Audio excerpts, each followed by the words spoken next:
aqui, mano, nós vai gravar um gordinho coach hoje. É um coach meio diferente, né, Vândia? É um coach diferente. É meio diferente. É assim, o que eu fiz? Eu fiz uma publicação no Facebook.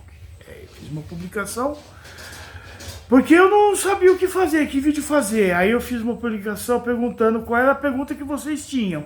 É lá no Facebook, lá. Academia de Motores no Facebook, é um grupo. Entra lá você também. E esse vídeo é um vídeo legal. Acompanha aí, tem pergunta de tudo quanto é jeito, pergunta de tudo quanto é tipo. E vamos responder elas aí, vamos desenvolver, vamos ver no que dá, vamos ver no que rola. Seja bem-vindo a mais um vídeo do Gordinho Coach! aqui na Academia de Motores. Vamos lá.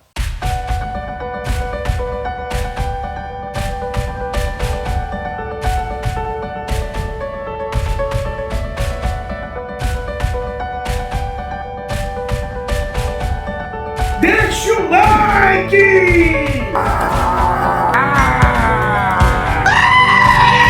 Deixa o like! Se inscreve no canal também se você não for inscrito. Ajuda o gordo, dá uma força. Eduardo Santos, qual a bateria certa da Galo? Digo em amperes. Bateria certa da Galo, muito bom. Isso é importante você verificar por conta do carregamento da Galo e o controle das informações que aparecem no painel. E o carregamento da Galo é um carregamento um pouquinho mais sensível por conta do alternador. Então é importante você obedecer, Eduardo, a amperagem correta. 12 volts, 12 amperes. Tá? Eu sei que ela é um pouco mais cara, porém é importante você levar isso em conta, porque não é somente uma questão de durabilidade, é uma questão de obedecer todas as grandezas elétricas da motocicleta, para você não ter variações no carregamento, variações da informação que aparece no painel, e para o regulador de voltagem poder trabalhar de forma correta também. Tá? Excelente pergunta essa aí. Próximo. Eduardo Araújo, outro Eduardo. Outro Eduardo? Uhum. Como regular corrente de comando da CG Vareta 8? Pô, Eduardo, esse motor não tem corrente de comando, meu parceiro. Ele não tem corrente de comando, é varetada. É vareta 8, ela é varetada. Não tem corrente de comando, é engrenagem, é motor VHC ainda. Próximo. O Leandro R. Silva. Faz um pouquinho do personagem sem os dentes. Ele é muito engraçado, gordo. Quem sabe um dia ele vem aí, velho. Aí o João Carlos Suciato responde a pergunta dele. Verdade, ele é engraçado. Aquele vagabundo sem vergonha do Beleza. Vocês estão com saudade do Beleza? Então tá bom, vamos ver se a gente faz ele aparecer no próximo vídeo, aquele vagabundo sem vergonha. É o Ricardo Dias Pacheco Piva.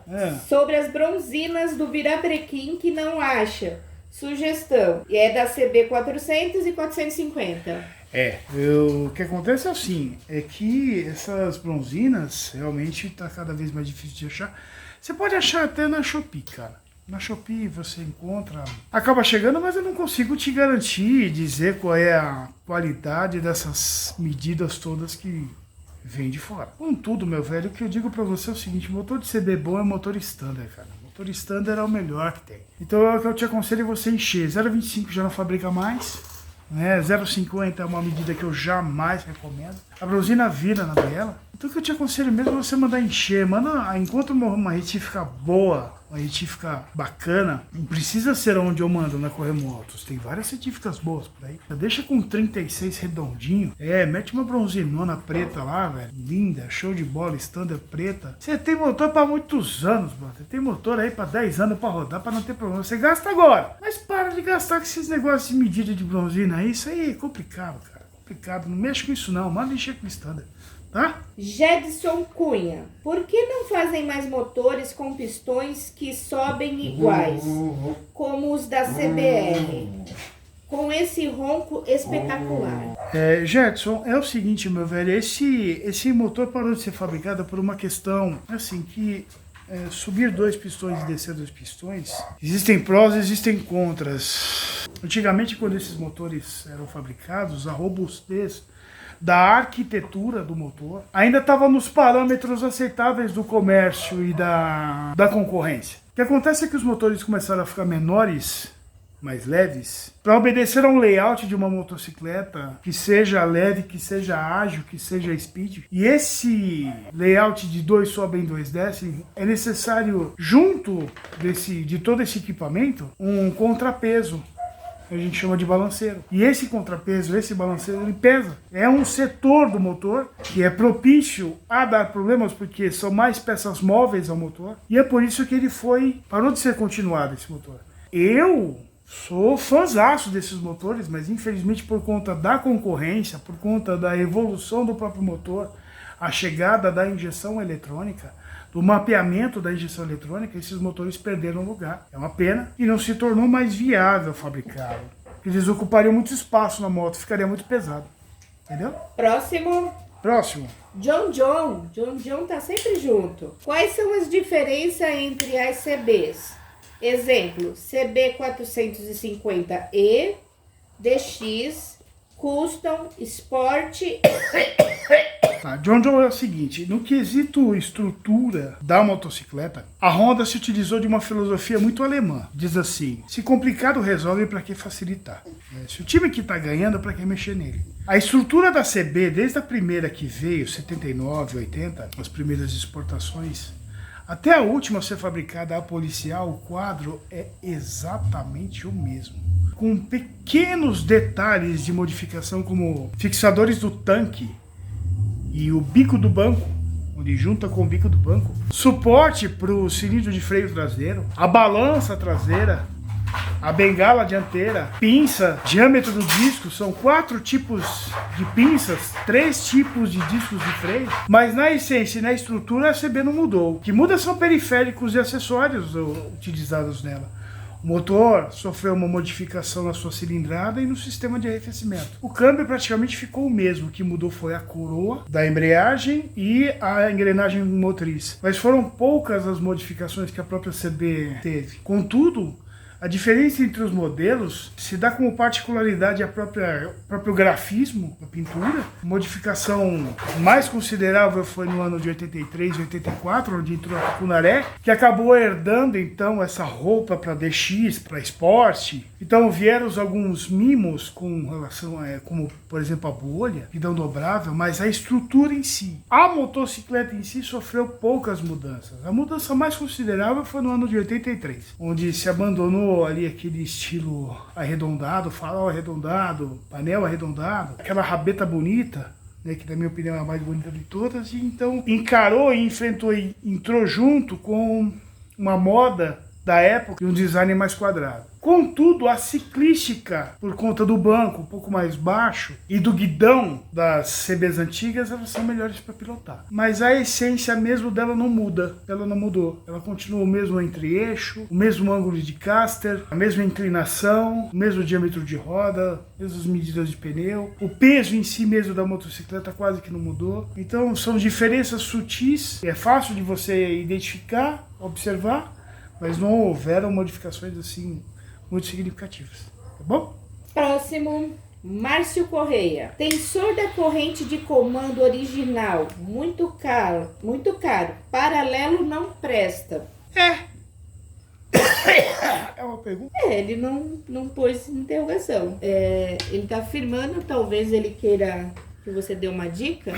Eu sei que ele está afirmando, mas ele tem toda a razão, só que tem um porém, uma justificativa do porquê isso.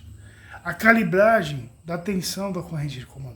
E normalmente essa calibragem progressiva. A corrente de comando ela vai gastando, não só a corrente de comando, como os guias, os tensionadores e as engrenagens vão gastando. E a tensão durante essa degradação, esse uso, esse desgaste todo, ela tem que manter, tem que cumprir essa tensão. Porque senão você começa a ouvir ruídos, distensionamento, ou seja, o afrouxamento da corrente e atraso, porque a corrente é o que determina o sincronismo de todas as peças móveis do motor, o que determina o tempo do motor. E se você tem folga, então você tem atraso. E se você tem atraso, você tem interferência no desempenho, fora o risco de quebrar a corrente de comando. Então os tensionadores paralelos, eles não têm uma calibragem com a excelência de uma peça original. Eles têm uma calibragem que pode suprir a sua necessidade, pode fazer com que você utilize a sua motocicleta, mas a médio e longo prazo você terá problemas característicos com relação realmente a uma peça que não está calibrada, pelo menos não recebeu da montadora ou do engenheiro do motor a calibragem correta dessa tensão. Por isso você pode ter problemas desencadeados com relação ao tempo. A peça original ela é mais cara. Por quê? Porque ela contém calibragens extraídas do fabricante, recomendadas pelo engenheiro, entendeu? Renato Santos. Se o virabrequim ainda está nas medidas e ovalizações aceitáveis, como definir novas bronzinas por cor? E é a mesma dúvida do Antônio JP. O que são ovalizações aceitáveis? Quais são os problemas de uma ovalização? Isso é uma coisa que eu não aceito nenhum tipo de variação, eu não aceito nenhum tipo de medida ovalizada. Eu já condeno logo, eu prefiro não me arriscar. Preciso observar minha posição como reparador, prestador de serviços, entregar motos para as pessoas que têm a expectativa de rodar com o motor durante anos e não ter problemas. Qual que é o problema de um virabrequim estar oval? Não é nem simplesmente a questão do desgaste. É que esse circuito de ovalização pode gerar o efeito bomba, ou seja, o próprio virabrequim pode se tornar uma outra bomba de óleo. Uma bomba secundária. Porque é graças a um mecanismo excêntrico dentro da bomba que o óleo é bombeado. Então se você tem uma ovalização no virabrequim, você pode causar um efeito bomba. E esse efeito bomba pode ocasionar tensões no circuito do óleo e tensionar as moléculas e romper o circuito do óleo, ou até mesmo hiperpressurizar locais do motor onde não podem. Às vezes você tem, por exemplo, rompimentos de mangueiras de radiador, por exemplo. Ou você tem vazamentos excessivos nos virabrequim, nos retentores de virabrequim. Pode ter sido por conta de superpressão gerada por esse efeito bomba por conta da ovalização do virabrequim. Então é por isso que eu não perdoo ovalizações. Esse efeito bomba é uma coisa muito comum, isso acontece muito. Muitos mecânicos não fazem a menor ideia que isso pode acontecer. Qualquer dia eu faço um vídeo somente específico para isto, mas eu não dou tolerâncias para ovalizações. As colorações que são determinadas pelo fabricante, isso não é só da Honda, normalmente as montadoras japonesas utilizam esses códigos de cores. Dentre um código de cor há uma variação de 8 centésimos de milímetro. Standard a gente sabe que é 36. Então é de 36 a 8 centésimos até abaixo. Então se você medir o seu vira e você vê que ele perdeu de 5 a 6 centésimos, você ainda pode usar uma coloração preta. Perdeu mais que isso, você pode entrar já com uma azul. Ou seja, se ele passou dos 8 centésimos, começou a cair na casa dos 12, 13 centésimos, você entra com uma coloração azul. Passou disso, você entra com uma marrom. Mas são coisas que eu não recomendo você brincar com isso. São coisas que eu não recomendo você ficar utilizando isso, porque isso raramente dá certo. Isso raramente são procedimentos que dão certo, que têm êxito. Eu abandono. Todas as vezes que eu me aventurei a fazer, deu certo, mas o motor não durou tanto quanto eu gostaria que durasse. É um motor que você não consegue dormir sossegado. Você não consegue dizer, olha, esse motor ficou perfeito. Não dá. Mesmo que você utilize o plastic gauge e você assista lá os 5 centésimos de folga entre o vira e a bronzina, eu não dormiria sossegado em saber que ele está com uma medida fracionada da sua medida standard ou da sua medida 0,25. Lembrando, que esses códigos de cores são assim. Standard. Então a Standard 36 terá 3 variações de coloração, tendo diferenças de 8 centésimos entre uma e outra. Passou disso, cai para 0,25. 0,25 também terá outro código de cores de variação de 8 centésimos de uma para outra. Não me recordo de ter 0,50. Mas são aventuras por qual eu não recomendo ninguém fazer isso. Porque as medições desses virabrequins é necessário procedimentos que até então muitas retíficas dizem que oferecem, mas não conseguem oferecer. Não conseguem nem obedecer à climatização do local onde está medindo para saber. Normalmente são equipamentos que têm lá seus 20, 30 anos de uso e não conseguem chegar à medição exata e correta. Normalmente as pessoas costumam levar esses motores em retíficas que fazem até motores de carro, que as tolerâncias são muito maiores e não entendem que as tolerâncias desses motores de alta rotação de motocicletas são imperdoáveis. Então, Eu não recomendo, eu não posso chegar aqui para você e ficar dando uma aula dizendo para você quais são as cores que você pode aplicar. Ou se você me chamasse no WhatsApp perguntando, meu filho tá com tal medida, qual é a cor que eu usaria? Eu não te recomendaria, eu mandaria você encher. Manda encher, enche, já joga para 36, usa uma pretona ou então uma azul. Talvez uma preta ou uma azul e usa sua moto, entende? Eu como reparador. O ano passado, para você ter uma ideia, eu comprei 50 placas de partida de CB400 e 50 placas de partida de CB450. Em dezembro acabou todas. Ou seja, eu fiz 100 motores o ano passado. Mentiroso! Então eu não consigo, num lote de 100 motores, ficar me arriscando em medidas. Eu prefiro jogar padrão. Eu padronizo todo mundo, eu jogo todo mundo na mesma medida. Que eu posso dormir sossegado, entregar pro cara e saber que eu não vou ter problema em trabalhar. E foi 100%. Desses 100 motores que eu entreguei, eu não tive problemas. Mentiroso! Eu não tive problemas de travamento de nenhum desses motores. Tive outros problemas com relação a retentores de válvulas, válvulas com problema, pistão fora de medida, pistão que bateu na cabeça do que bateu no cabeçote, um anel que quebrou, um colarinho de camisa que quebrou, mas motor travando não. Motor travando, biela dançando, ou vira correndo, vira dançando, isso eu não tive.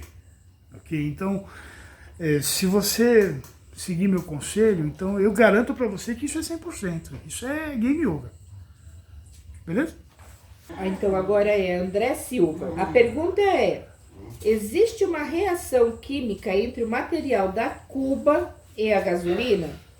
Se ficar alguns dias em contato, começa a reagir e vira uma gelatina ou uma sujeira só? Aí o carburador que estava limpo, se ligar a moto, já era. Tem que fazer outra limpeza? André, é o seguinte, não é uma reação química com relação ao material da cuba. Na verdade, são evaporações de propriedades do combustível pela situação inerte em que aquele combustível está. Acaba evaporando propriedades que são anti-evaporantes, por exemplo. Octanos, oleofinas, que fazem com que a expansão do combustível seja plausível, que seja aceitável no mercado. O combustível que está no mercado hoje em dia não é feito para motor carburado. Motor carburado é um filho sem pai agora. É alguém perdido no tempo. Somos pessoas perdidas no tempo. Estamos num lugar onde não é mais o nosso. Somos tratados de forma injusta. Nossos veículos não têm mais combustível para nós. Então a gente tem que entender que certos hábitos que a gente tinha, a gente não pode ter mais. Você se lembra antigamente quando você esquecia a gasolina num galão aberto, por exemplo, ou então numa tigela ele evaporava? Hoje não mais. Se você deixar a gasolina aqui num copo, no outro dia vai continuar a mesma quantidade. Por quê? Porque existem aditivos lá preparados para que aquela gasolina não evapore. E toda a preparação química da gasolina hoje é para a injeção eletrônica ou até mesmo para o sistema flex de combustível. Preparado para mapear e poder proporcionar o aquecimento e a compressão correta e a deflagração total. Promover até um pouco de limpeza até mesmo e eliminar resíduos em certos pontos do motor. Esses caras não sabem disso, esses caras não têm essa noção. Isso aqui, o que você jogar, ele queima. Com essa mudança da quantidade de álcool que existe, você não precisa ficar trocando de clima, não precisa trocar nada, cara. Fica mexendo com esse negócio de clima, carburador de CB, não. Não precisa ficar se mexendo com isso. A não ser que você tenha bastante habilidade. Eu mexo, às vezes eu ponho o 75, mas isso é porque eu faço uma leitura da taxa de compressão do motor com relação ao desempenho do enchimento das camisas, e aí eu acerto aquele calibrador para aquela moto. Certo? Mas se você não tem habilidade, eu aconselho você nem mexer em reciclagem.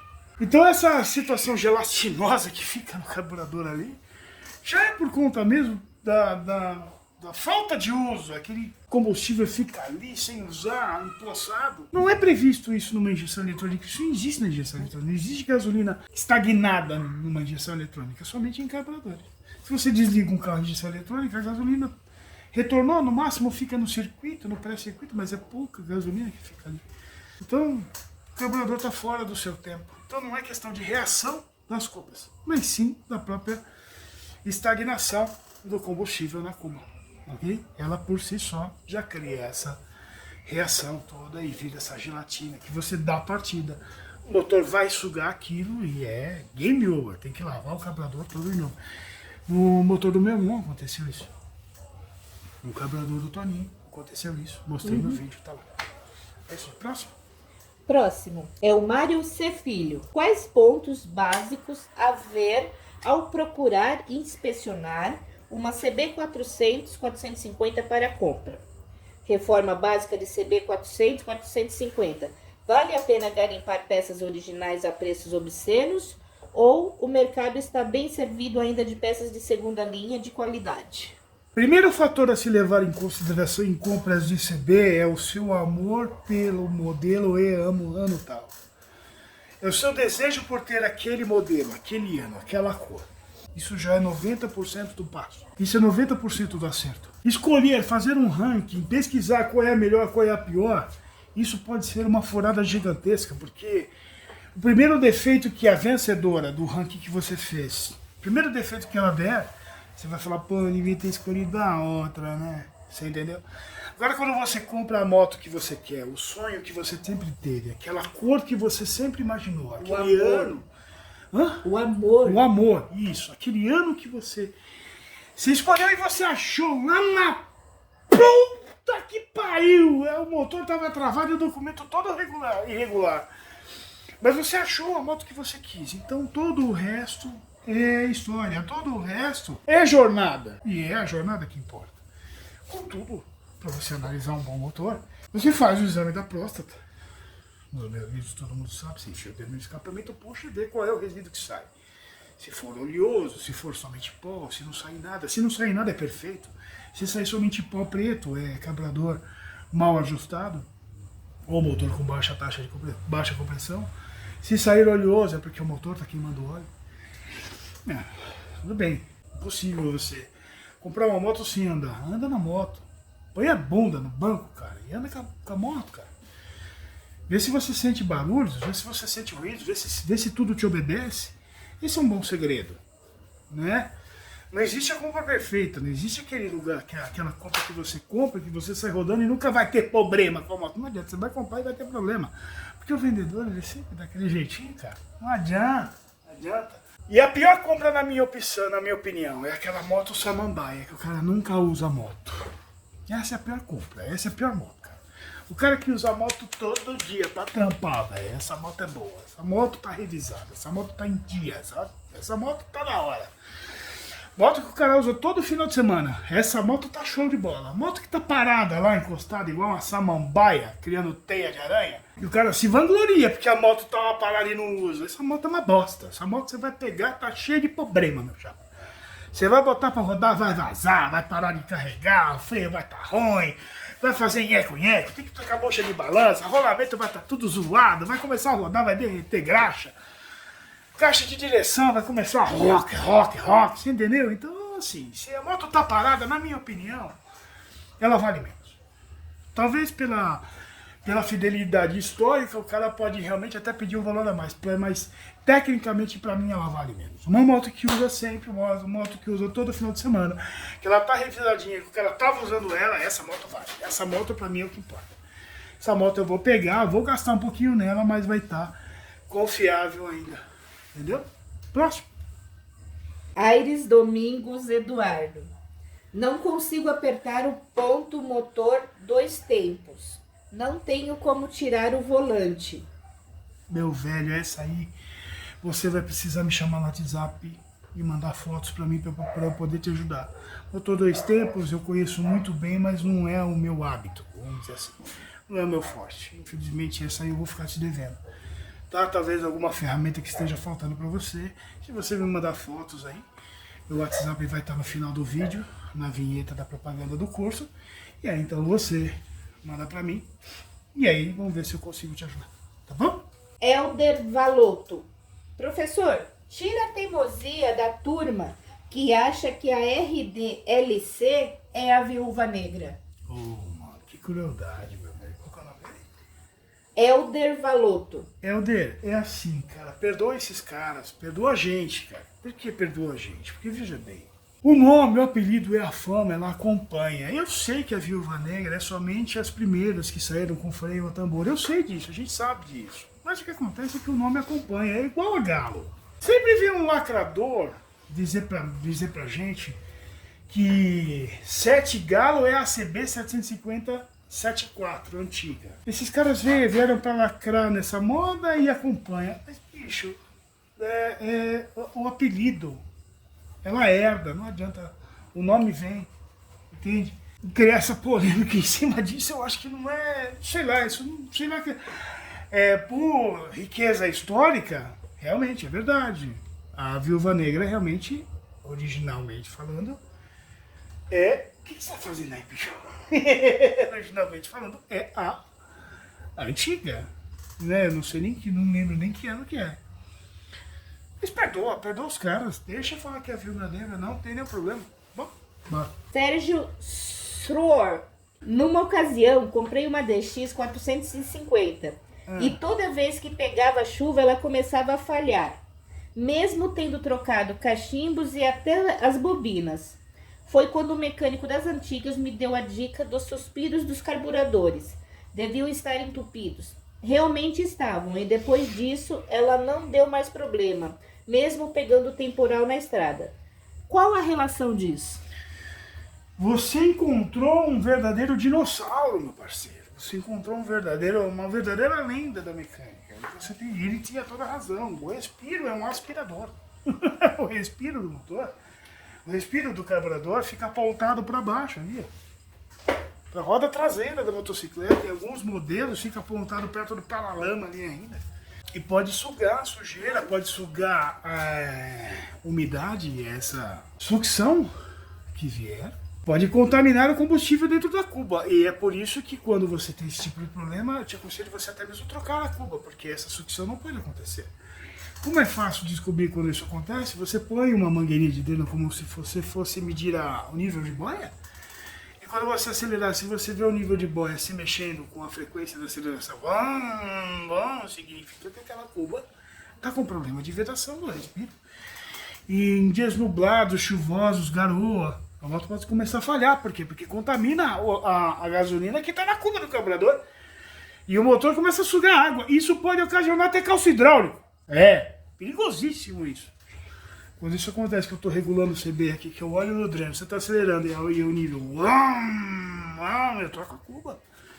Porque o da CB, vocês viram que o dreno vai lá para baixo e fica perto da roda.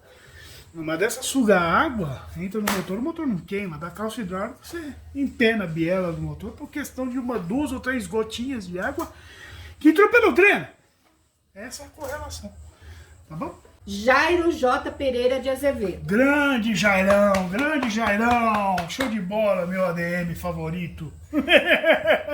Caro Herbert, primeiro agradecimento por todos os ensinamentos. Comecei a rodar mais nas estradas. A temperatura do meu pneu subiu muito. Isso pode acontecer, já. Isso pode acontecer dependendo do modelo que você comprou, do pneu. O desenho, dentre diversos atributos e atividades que o pneu faz, uma delas é dissipar a temperatura. Okay? Claro, isso tudo depende do tipo de asfalto que você rodou, qual foi a rodovia, qual o trecho que você pegou, e a temperatura também, do dia em que você estava. Então, vários fatores podem contribuir para que isso aconteça. O peso do garoto que está em cima e da cremosa que está em cima. O alinhamento da motocicleta, para ver se ela não está meia vesga, né? Uma roda querendo ir para um lado e para o outro. O seu estilo de dirigibilidade, né? Se você gosta muito de frear ou se você estava acelerando em subida tal, e tudo mais, mas normalmente algumas marcas de pneu têm até mesmo um índice de temperatura e dissipação dessa temperatura baseado no desenho do pneu. Cada marca tem sua capacidade. Alguns pneus aquecem mais, outros aquecem menos. Mas isso é uma coisa comum de acontecer. Isso acontece mesmo. Tá? Não sei se vai chegar a ser algum prejudicial para você. Observa se você tem algum aspecto, passa o dedo no pneu assim, vê se vem alguma poeira, né? Pedacinhos de pneu assim, ó, naquele momento, aproveita aquele momento quente, passa assim, vê se começa a esfolar o pneu, né? Como se fosse borracha de apagar lápis, né? Se isso não estiver acontecendo, se o pneu ainda estiver íntegro, sem desagregar nenhum material, não vejo nenhum problema com relação a isso. Outra coisa que contribui para esse aumento da temperatura é a calibragem, baixas calibragens. baixas calibragens fazem com que o contato no solo faça aquela bochecha. E aí faz com que o pneu aqueça. Aí sim é perigoso. Você pode romper na lateral. Pode estourar na lateral do pneu. Tá? Então verifica a calibragem. CBzona 35 na traseira, de 28 a 32 na dianteira. Show de bola. Menos que isso, mais baixo que isso é perigoso. Alan dos Santos Piauilino. Fala, professor. Tenho uma CBX Twister. Sei que a sua especialidade é a CB, mas tenho duas dúvidas. A minha Twister está vazando compressão pela vela. Isso pode causar algum dano ao motor? Esse cabeçote já foi soldado e passado para a vela fina recentemente. Por que será que isso está acontecendo? Retífica mal feita? Você manja de carburador de competição? Dá uma aula pra gente sobre acerto desse tipo de carburador. Alan, então, pelo que eu entendi, você teve mais de uma vez esse problema, né? Você teve uma reincidência. Ô, bicho, você quer parar de mexer no celular? Sai daí, bicho! Você teve uma reincidência desse tipo de problema, né?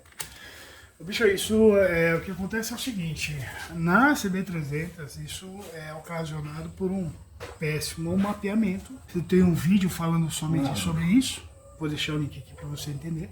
No caso da Tutu, no caso da Twister, você pode estar com algum problema no CDI, né, velho? Problemas do seu avanço, o seu motor pode estar trabalhando fora de ângulo, com um ângulo talvez muito fora, ok? Isso ocasionando situações severas no funcionamento do motor. Porque na Tutu acontece de trincar, mas não tanto quanto a CB, e principalmente na sua situação em que você teve incidência. Agora, por você ter perguntado para mim, se eu manjo de carburadores de competição, não manjo muito não, cara, porque eu não pratico.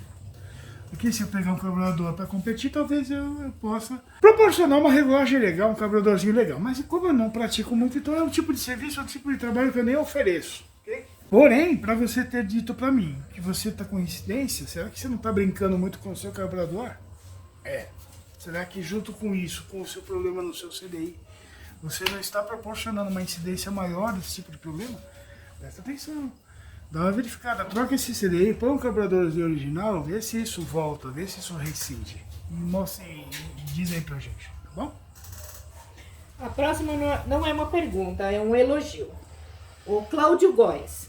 Curti o seu vídeo do coletor Max Torque da CB e vou instalar na minha. Valeu. Falou. Tamo junto. É isso aí, mano. É isso aí, mano. Próximo. Que fruta, Nadia? Jacaré. O jacaré? Trocar ou não trocar o óleo de câmbio automático? Grande jacaré, show de bola, velho. Sempre trocar. Aliás, tem uma matéria minha no Auto Esporte. Falando somente sobre isso, vou deixar o link aqui para você assistir. Um domingão no Auto Esporte, nós gravamos uma matéria para o Auto Esporte falando somente sobre isso. Foi numa pandemia. É muito importante, assiste aqui que você vai entender. Mas trocar sim, claro que sim. Essa cultura, pelo amor de Deus, essa cultura de não trocar óleo de câmbio, isso vem enriquecendo os mecânicos aí e é horrível. Assiste aqui que vocês vão entender. Mas é necessário a troca, não só por questão da validade do óleo, mas sim pela contaminação que o óleo sofre, pelo respiro, inclusive. Pode acabar com o seu câmbio, pode destruir as projeções de marcha, as trocas de marcha, as válvulas governadoras e as válvulas gavetas. Se for um câmbio modernizado, então, se for câmbios modernos, podem interferir nas placas e circuitos eletrônicos, podem fazer com que as informações se tornem completamente distorcidas e aí erros nas trocas das marchas, na evolução das marchas é inevitável. Fora a degradação de rolamentos, embuchamentos, os embuchamentos, deslizes dos eixos, os eixos acabam não deslizando, acabam não flutuando, acabam tocando nas buchas, riscam e aí vazam os pacotes de marcha. Adoro câmbio, eu amo câmbio, eu gosto de falar muito de câmbio. Gostaria muito de voltar a trabalhar com câmbio, mas não sei, quem sabe. Mas troca o óleo de câmbio, troca. Eu acho que ele falou disso da época da rádio, quando a gente colocou o dia do seu aniversário como dia nacional da troca do óleo. 11 de agosto. E na época ele havia participado no programa por conta desse aí. Isso mesmo. Próximo. Jorge Stasiak. Tenho uma CB 450 DX. Comprei ela e veio com uma torneira de gasolina da Titan. Até agora tá normal, nunca deu problema. Tá bom. A principal função da torneirinha é ter a vazão suficiente para suprir as cubas, conforme vai gastando a gasolina dentro da cuba, não vazar e te oferecer tanto o on quanto o off e a reserva. A reserva é importantíssima, porque como você não tem informação da quantidade de gasolina no tanque, se for uma 450? 450 DX. Ah, DX. Então já tem a informação da quantidade de combustível no painel. Mas a reserva é importantíssima. Oferecendo esses atributos, não há nenhum problema, pode ficar tranquilo. A original é melhor porque tem o condensadorzinho, né? Então te ajuda a uma espécie de filtragem, pré-filtragem, e poupar o carburador de um possível problema. Mas tudo bem, sem problema, tá bom. Anderson FP. Andar com uma CB sem guarnição de escapamento prejudica algo na moto? Ah, tá. Até perguntei pro Anderson o que seria guarnição, seria as juntas de amianto. Ok. Tá, ó, Anderson, veja bem. Você, nessa situação, você perde alguns atributos que o próprio escapamento da CB tem. Fica aqui também que você vai ver outro vídeo que eu mostro pra você. Quais são as virtudes do abafador da CB, que promovem para a CB alguns cavalinhos a mais, por conta de uma jogadinha que a CB fez nesse abafador. Deixando vazar, então você perde essa virtude e essa vantagem, mas não vai te proporcionar danos ao motor. Pode interferir na regulagem do carburador. Você pode não atingir uma excelência na regulagem. E se essa desregulagem for acentuada, você pode ter problema, sim, mistura rica, mistura pobre, né? Mas você acabou mencionando para mim que você gosta do barulho como está, o que eu te aconselho, se você gosta, então põe um escapamento dimensionado. A Torbal oferece muito desses produtos, né? Para te oferecer um ronco, né? Sem afetar o desempenho e a regulagem do carburador, tá bom? Daniel Borges. O vazamento de óleo pelo retentor do peão e do câmbio são problemas crônicos da CB ou é possível reparar de uma forma pelo menos durável? Daniel, veja bem, se você tiver uma CB e você tiver um problema crônico de vazamento no peão e no virabrequim, isso significa que o seu motor está com problema de sopro no cárter. Significa que os seus anéis já não estão muito bons. Que o índice de sopro que sai pelo respiro do motor é muito alto. E que o motor vira uma espécie de uma panelinha de pressão. E aí ele vai encontrar o ponto frágil para poder sair. E junto com ele sai o óleo. Então normalmente vaza pelo retentor do vidro, retentor do peão. Fora isso, se tiver um motor em condições aceitáveis de funcionamento, as camisas estiverem vedadas, os anéis estiverem vedados. Eu já troquei retentores de virabrequim que há 15 anos atrás que ainda estão sem nenhum problema. Retentores de peão que estão lá sem ter nenhum problema. É claro que no caso do retentor do peão, às vezes a pessoa costuma muito engraxar a corrente de comando, ou passar óleo na corrente de comando, a corrente da relação, mas não lavar a corrente. E aí, aquela área onde fica o peão, onde fica a engrenagem do peão, ela fica muito contaminada com sujeira e essa sujeira acaba entrando no eixo e danificando o retentor. Mas fora isso, meu velho, dura muitos anos sem ter problema, tá? É claro, má instalação inadequada, riscos no eixo, né? Também tenho vídeos sobre isso aqui no canal. Dá uma maratonada, tem bastante vídeo falando sobre diversos itens da CB. Fora isso, eles duram muito tempo. Jean Zanlucci. Qual moto tem melhor motor na durabilidade? É uma pergunta muito ampla, né? É muito ampla. Eu já vi motor de CG rodar 300 mil km sem abrir. Eu já vi motor de CB rodar 300 mil km e não abrir. Eu já vi motor novo, de motos novas, simplesmente falharem. Eu digo pra você que eu não faria essa pergunta. Porque, a não ser que você se aventure em marcas novas, em modelos novos, fabricantes novos, chineses, essas coisas, se você vai numa escolha tradicional, eu digo para você que o maior vilão de um motor é o dono da moto. O maior vilão de um motor é aquele cara que está afim de se aventurar em mudar o lubrificante do motor. O maior vilão do motor é aquele cara que quer se aventurar a mudar o índice de viscosidade, mudar o composto do óleo, a marca do óleo. Ele simplesmente ignora o que está no manual do motor. O manual da moto. Fora as exigências com relação ao desempenho do motor. Fora isso, cara, as marcas que nós temos disponíveis nas últimas décadas, tradicionais, tem excelentes motores. Existem alguns com tendões de Aquiles, como da CB300, a XL que vazava no cabeçote e tal, diversos aí. Mas se você souber, tiver a maturidade de cuidar de um motor, como realmente tem que ser cuidado, como eu normalmente ensino aqui no meu canal, a durabilidade é bem longa. Bem longa. Então eu acho que a gente aqui está bem servido de motor, cara. Pode escolher o que você quiser. Vai rodar pra caramba. Tá? Existem alguns aí que a gente sabe que é XRE, CB300, a nova Fan 160, né? Motores que são meio problemáticos. De resto, meu velho, senta o dedo. Senta a pô, enrola o cabo. Certo? Emerson EACR. Aô, ô nós aí.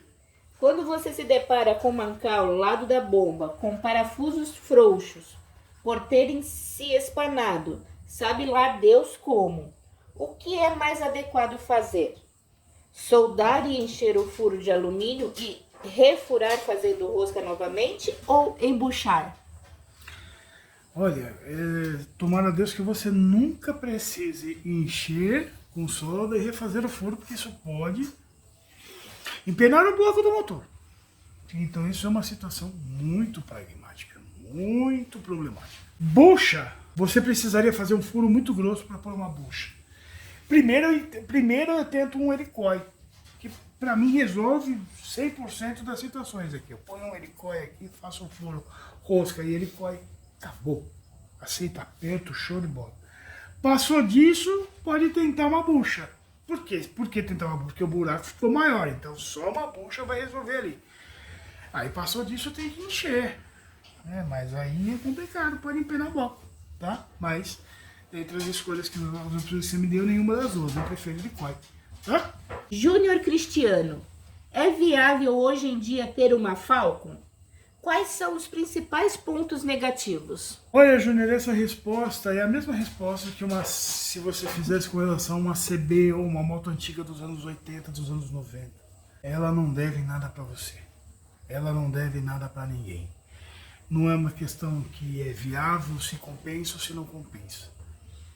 É uma moto que se compra por amor. É uma moto que se compra porque você sempre teve vontade de ter. Então, se é viável ou se não é, isso já não é mais problema dela. Ela não tem mais obrigações com a sua tabela de aplicação do índice de quanto gasta por litro, qual é a cavalagem, em comparação aos concorrentes. Não, ela não deve mais nada para ninguém. Então, ela existe, ela está aí ainda. Por quê? Porque nós amamos uma Falcon. As pessoas amam a Falcon, compram a Falcon porque sempre quiseram ter uma Falcon. E ela está aí, ela vai continuar aí durante muitos anos. E se você quer uma Falcon, não importa se ela trava o motor, se ela não trava, se importa se o motor é caro para fazer ou não, não importa se ela é gastona ou não. Ela é uma Falcon, eu vou morrer, você vai morrer e ela vai continuar aí. Porque é um trator, é um canhão de moto, é um puta motão da porra. Você entendeu? É um puta motão, meu velho. Isso aí é um monstro. E ela vai estar aí durante muitos anos. Eu compraria, eu adoro Falcon. Nossa, teria uma Falcon show de bola. Tá? Claudenir Leonardi. Não tenho pergunta hoje. Só agradeço as dicas. Tamo junto, é isso aí. Próximo. Dirceu Locatelli.